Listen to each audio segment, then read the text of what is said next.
Men nu først nyhedsmagasinet 21 søndag, som her bliver bestyret af Lisa Borg. Kvist.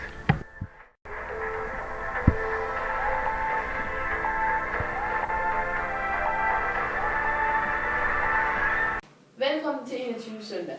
I den løbende uge har der været stor debat om SF's nye lovforslag om indførelse af national genomscanning. Vi har derfor fået besøg af Dr. Johnson fra Harvard University i USA. Han er lektor på Harvard University og deltager lige nu i den internationale genomscanning-konference i København. Og han vil så prøve at forklare os lidt nærmere om, hvad genomscanning er. Hello, Dr. Johnson. Hello. I will first ask you about what is genome scanning. It's a way where you first extract the DNA from the nucleus from the cells, from, for example, your mouth or something. Then you put it through some machinery like first a PCR, where you can multiply the DNA. Well, after you have isolated the DNA from the rest of the cell, then you use the negativity of the phosphate ions that is within the DNA strings to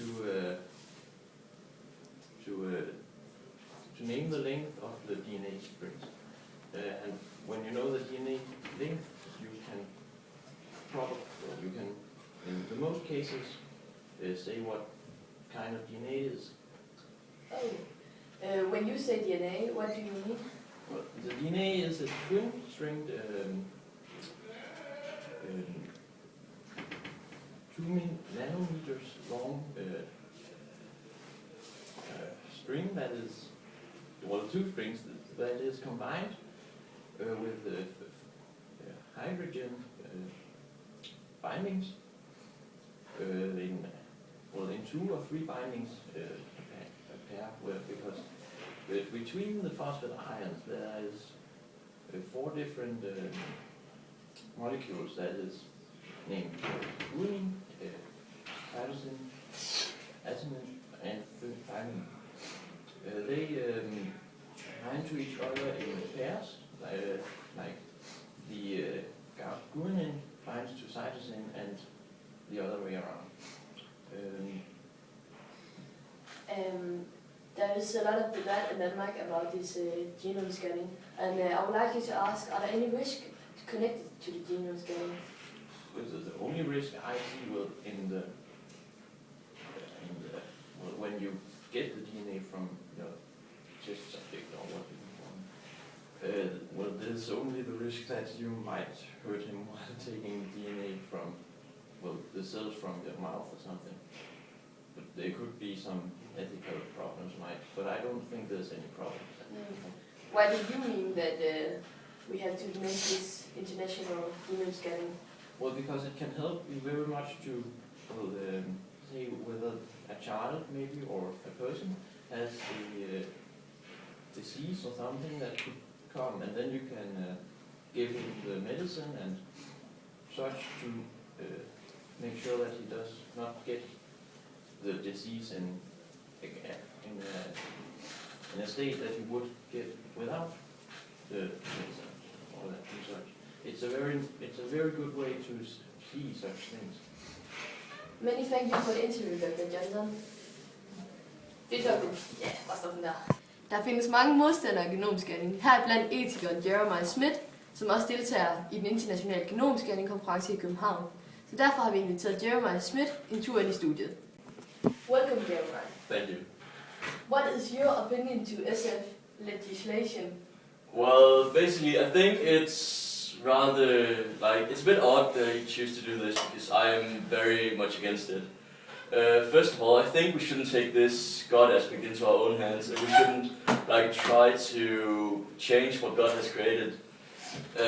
I believe that nature has its ways, and we shouldn't get too far. We shouldn't try to be perfect, all of us. But this new genome scanning is helping people. You can see if they have a disease. Why is that playing God? Well, I think The thing, I think it's good that it helps people, of course. It's good that we save more people, and it's good that we have less diseases that, like, it's just good. It's good in that way, as you say now. But the thing I don't like about it is that it is, they enforce us to do it, like, we have to do it. We don't have a choice. We got all of our rights taken away by this genome scan, because we cannot choose not to have it. We just have to have it. And what if, say, I don't want to know what is inside my genes, because it might make me unhappy, it might give me traumas or something. I will have to live with a big burden that I maybe couldn't take living with, and that's basically what I find is wrong about it. What do you think about in the US? You actually already can choose for example, your baby's eye color or your baby's hair color. What do you think about this new? Okay, this is taking the God aspect to a whole other level. Like, it's good we can save people, it's very good, but to actually choose how our babies are and to just make a total copy of our perfect baby, I think what the modern man is too obsessed with is just chasing perfection, because what is the point of chasing perfection? We'll all end up being perfect, and then then all of the imperfect things will suddenly have, like, it is just, I think it's a bad turn, because God made us as we are, and we should accept that. We should be happy and grateful for being alive. We should just, if a parent cannot love its child, with, let's say that I have a child that has blue eyes, and I really don't like blue eyes because they are really ugly, then that parent shouldn't even have a child, in my opinion, because if you're not able to love anything that is actually a part of you, then it's just, I just don't see it's right. Thank you for the interview. Yeah. Vi har valgt at sende vores reporter Peter Vestergaard ud til hr. Larsen, som har en datter med en genetisk fejl. Ja, og vi har valgt at tage ud og besøge hr. Larsen, som har en datter Kirsten med Down syndrom. Og hr. Larsen, han er stærk modstander af genomscanning. Hvad mener du om genomscanning? Jeg synes, det er noget moderne pjat. Det har man kunnet klare sig uden i mange år. Og så når jeg ser lille Kirsten her, hun render rundt ude i køkkenhavet, så bliver jeg simpelthen så glad og varm på mig hjerte. Det er så dejligt at se en lille tøs. Køb? Hvad synes du om SF's nye lovforslag? SF's nye lovforslag, jeg synes, det er noget værd. Det er nogle skide i København, de ved alle en ski. Så når det er som Kirsten, de har ikke mødt Kirsten. Hun er en dejlig tøs. Det er der ingen tvivl om. Og det er så en rigtig sønderjydes syn på genomscanning. Mange tak for besøget. Ja, du er velkommen, Danko. Tusind tak for det.